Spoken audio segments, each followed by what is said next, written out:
अस्सलामुअलैकुम स्टूडेंट्स, कैसे हैं? उम्मीद आप फिर खैरियत से होंगे। बेटा, आज जो हमारा लेक्चर है वो डेप्रिसिएशन के मेथड्स पर है कि हमें ये बात समझानी है कि हमारे पास जो डेप्रिसिएशन है उसमें कितने मेथड्स हैं। जैसे मैंने लास्ट लेक्चर में बात आपको क्लियर करी थी कि हमारे पास डेप्रिसिएशन के 5 मेथड हैं।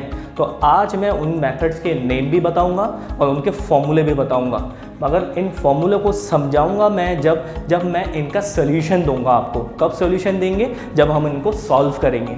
तो हम करते हैं सबसे पहले मेथड पे बात। हमारे पास मेथड ऑफ, यहाँ लिखा हुआ है मेथड्स ऑफ डेप्रिसिएशन। नंबर 1 हमारे पास सबसे पहला जो मेथड होता है वो स्ट्रेट लाइन मेथड है। स्ट्रेट लाइन कंडीशन वाइज जो है वो इसका नाम भी बाकायदा कभी तब्दील होके आता है। इसको फिक्स्ड इंस्टॉलमेंट मेथड भी कहते हैं। तो इसका फॉर्मूला क्या है? कहते हैं कि annual depreciation cost minus salvage value divide by estimated life in years. मैं आपको पहले एक और बात क्लियर कर दूं, जैसे हमने लास्ट टॉपिक में एक बात क्लियर करी थी कि डेप्रिसिएशन का मतलब क्या है कि आपके पास एक मशीन जैसे आपने ख़रीदी, उस मशीन की कीमत जो है वो 50,000 है।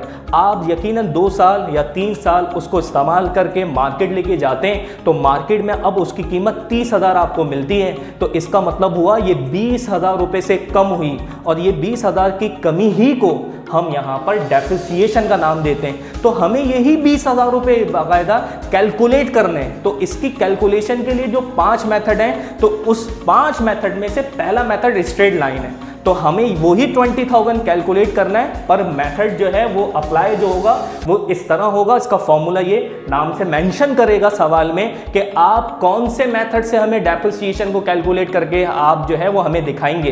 तो वो भी कहेगा जब स्ट्रेट लाइन, तो हम यहाँ पर इसका फॉर्मूला अप्लाई करेंगे। ये एनुअल का वर्ड इसलिए अप्लाई किया गया कि आपका जो डेप्रिसिएशन का फॉर्मूला इस्तेमाल किया जाता है वो हमेशा 1 साल के लिए इस्तेमाल किया जाता है। क्यों? क्योंकि डेप्रिसिएशन की कंपनी जो क्लोजिंग पीरियड के टाइम इसकी कैलकुलेशन करती है, और अक्सरियत आपके जो क्वेश्चंस आते हैं वो दिसंबर में इसकी क्लोजिंग की जाती है।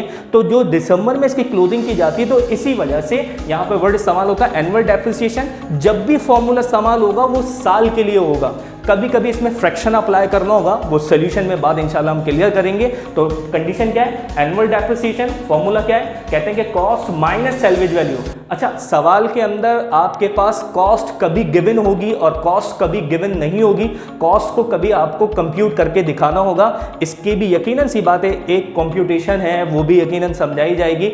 आपके सवाल में हमेशा सैल्वेज वैल्यू गिवन होगी और आपके सवाल में हमेशा लाइफ गिवन होगी। आपको इन दोनों की कोई कैलकुलेशन नहीं करनी होगी, डायरेक्टली आप इस पर अप्लाई करेंगे। कॉस्ट को कभी कैलकुलेट करना होगा और कभी नहीं, वो सवाल की सिचुएशन पर बात होगी। वो यकीनन जब आगे बात आएगी इंशाल्लाह डिस्कस कर लेंगे। अच्छा, बात क्या है? सैल्वेज वैल्यू किसे कहा गया? सैल्वेज वैल्यू कहते हैं उर्दू में, इसके मीनिंग है कबाड़ की कीमत। क्या मतलब? एक मशीन अगर आप खरीदते हैं उसकी कीमत 1,50,000 है, और उसके लिए बताया गया भाई ये जो मशीन आपने खरीदी है 1,50,000 से, इसकी जो लाइफ है वो बाकायदा 10 साल है। तो अब आप कहते हैं 10 साल का मतलब क्या हुआ कि 10 साल ये मशीन चल सकती है और इसका डेप्रिसिएशन जो है वो 10 साल तक आप कैलकुलेट करेंगे।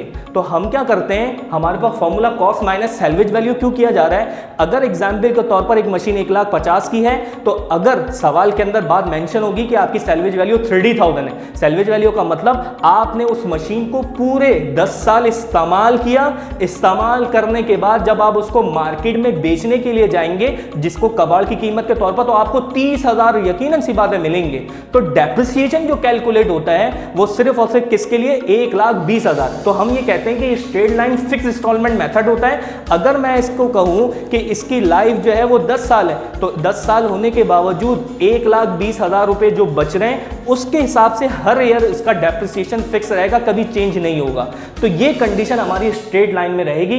तो लाइफ मौजूद होगी, सैल्वेज वैल्यू मौजूद होगी, कॉस्ट कभी गिवन होगी और कभी नहीं होगी। कॉस्ट की कंप्यूटेशन किस तरह होगी वो इंशाल्लाह नेक्स्ट लेक्चर में बात आ जाएगी। तो स्ट्रेट लाइन की ये कंडीशन आ गई। सेकंड हमारे पास मेथड का नाम है डिमिनिशिंग बैलेंस मेथड। इस मेथड में एक कंडीशन क्या होती है? इसमें वो हमेशा आपको परसेंटेज के मुताबिक डेप्रिसिएशन को कैलकुलेट करने के लिए कहेगा। वो कहेगा कि भाई इस साल हमने एस्टिमेट किया है कि हमारी मशीन 20% जो है वो बाकायदा डेप्रिसिएट होगी, यानी 20% से जो है वो कमी आएगी, और हर साल जो है वो 20% रहेगा। तो हर साल की कंडीशन पर वो परसेंटेज हम अप्लाई करते रहेंगे। तो उसका तरीका क्या है? इसके लिए फॉर्मूला इस्तेमाल होता है annual depreciation cost multiply given rate. Given rate का मतलब परसेंटेज, कॉस्ट वही बात जैसे समझाई ऊपर भी कि कॉस्ट कभी गिवन होगी नहीं होगी, तो यकीनन सी बात है कंप्यूट करके निकाल लिया जाएगा। रेट आपके पास मौजूद होगा, तो रेट की कंडीशन आपके पास वो 20% कहे, वो कंपनी खुद एस्टिमेट करती है, वो 30% हो, तो उसको आप बाकायदा इस परसेंटेज को कॉस्ट से मल्टीप्लीकेशन देंगे, जो भी अमाउंट आएगा वो आपके लिए डेप्रिसिएशन कहलाएगा। आपकी डिमिनिशिंग बैलेंस मेथड में जो डेप्रिसिएशन कैलकुलेट होता है उसको बाकायदा बुक वैल्यू से भी कैलकुलेशन की जाती है। बुक वैल्यू का क्या मतलब कि आपने अगर 1 साल का डेप्रिसिएशन कैलकुलेट कर लिया तो दूसरे साल जब डेप्रिसिएशन कैलकुलेट करने जाएंगे, क्योंकि सवाल में यूं रिक्वायर्ड आती है कि आप हमें 3 साल के डेप्रिसिएशन की कैलकुलेशन बताएं, आप हमें 5 साल का डेप्रिसिएशन कैलकुलेट करके बताएं, तो पहले साल तो आप ये फॉर्मूला अप्लाई कर लेंगे डिमिनिशिंग के अंदर, पर सेकेंड ईयर में आपको फॉर्मूला चेंज करना होगा। चेंज क्यों करना होगा? क्योंकि डिमिनिशिंग के रूल हैं वो ये कहते हैं कि आपने जो पहले साल का डेप्रिसिएशन कैलकुलेट कर लिया, पहले उसको माइनस करवाया जाए, देन फिर उस पर फिर परसेंटेज लगाई जाए। तो जब भी यहां पर लिखा हुआ है annual depreciation cost minus updated allowance for depreciation, कहते हैं कि आप पहले कॉस्ट में से माइनस करेंगे जो प्रीवियस आप डेप्रिसिएशन कैलकुलेट कर चुके होंगे उसको, फिर आप इस पर क्या अप्लाई करेंगे? परसेंटेज अप्लाई करेंगे, देन फिर आगे की कंडीशन डेप्रिसिएशन किस तरह आएगी। और आसान कर देता हूं बात को, वो क्या, अगर आपको वो सवाल में कहता है आप हमें 5 साल का डेप्रिसिएशन कैलकुलेट करें डिमिनिशिंग से, तो हम क्या करेंगे? पहले साल ये फॉर्मूला अप्लाई करेंगे, उसके बाद 4 साल तक यही फॉर्मूला अप्लाई होता रहेगा, सिर्फ और सिर्फ पहले साल के लिए। क्यों? क्योंकि इसके लिए आपके पास अमाउंट होना जरूरी है डेप्रिसिएशन का, जो आप सेकंड में अप्लाई कर सकते हैं। तो ये कंडीशन हमारे पास डिमिनिशिंग में होगी। जब इसका सोल्यूशन करेंगे तो और ज़्यादा बेहतर तरीके से बात समझ में आएगी। जैसे मैंने अभी आपको लेक्चर में बताया स्टार्ट में कि यहाँ पर सिर्फ मेरा मकसद यहाँ पर इस लेक्चर को बनाने का कि मेथड्स के नेम और फॉर्मूले बताने का है। कंडीशन हमारे पास थर्ड मेथड है working hours method. Working hours method में क्या बात होती है? जैसे एक मशीन है और एक मशीन जो है वो 1 साल चली, 2 साल, तो यहाँ पर वो ये कहते हैं कि एक मशीन जो है वो हमारी 4000 घंटे चली, तो वो कहते हैं कि आप हमें 4000 घंटों का डेप्रिसिएशन बताएं। दूसरे साल यही मशीन जो है वो हमारी 3000 घंटे चली, तो आप हमें उस 3000 घंटों का डेप्रिसिएशन बताएं। तो इसका मतलब हुआ कि आवर्स के मुताबिक हमें यहाँ पर डेप्रिसिएशन की कैलकुलेशन करनी होती है। यानी 3000 घंटे चलने के बाद ये मशीन कितने अमाउंट से कम हो रही है, 4000 घंटे चलने के बाद ये मशीन कितने अमाउंट से कम हो रही है, तो तमाम कैलकुलेशन इसकी हम यहाँ पर अप्लाई करेंगे। तो इसको वर्किंग आवर मेथड कहा गया। फॉर्मूला क्या है? जब तक आप ये 4000 घंटों का या 3000 घंटों का डेप्रिसिएशन अप्लाई नहीं कर सकते, जब तक आपके पास क्या ना हो, जब तक आपके पास डेप पर आवर ना हो। यानी आपको यही नहीं पता हो कि 1 घंटे चलने के बाद कितने अमाउंट से डेप्रिसिएट हो रही है। अगर आपको ये पता चल जाए एग्जाम्पल 5 रुपए 1 घंटा चलती है मशीन, 5 रुपए से कम होती है, तो आपको अगर वो कह रहा है कि इस साल 3000 घंटे चली है, तो आप क्या करेंगे? उस 5 रुपए को 3000 से मल्टीप्लाई करवाएंगे, आपके पास डेप्रिसिएशन आ जाएगा। तो इस वजह से पहली कंडीशन यानी पहला फॉर्मूला डेप पर आवर है। इसका फॉर्मूला क्या है? Cost minus salvage value divide क्या कहते हैं? Estimated life in hours.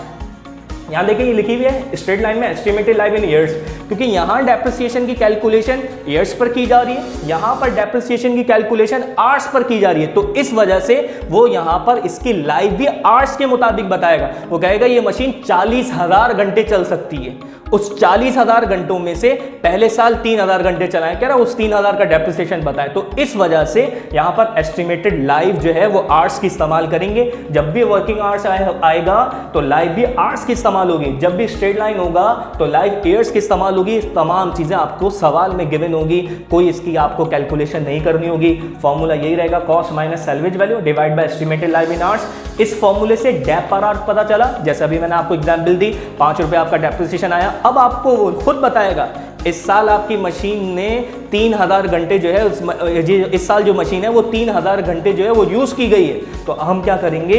Annual dep. अब ये हर साल ये फॉर्मूला अप्लाई होगा, डेप पर आवर यानी वही 5 रुपए मल्टीप्लाई बाय आवर्स यूज्ड, यानी कि आपने जो घंटे इसमें इस्तेमाल किए हैं वो 3000 या 4000, उससे आप इसको मल्टीप्लाई करवाएंगे, आपके पास वर्किंग आवर से भी डेप्रिसिएशन कैलकुलेट होके आ जाएगा।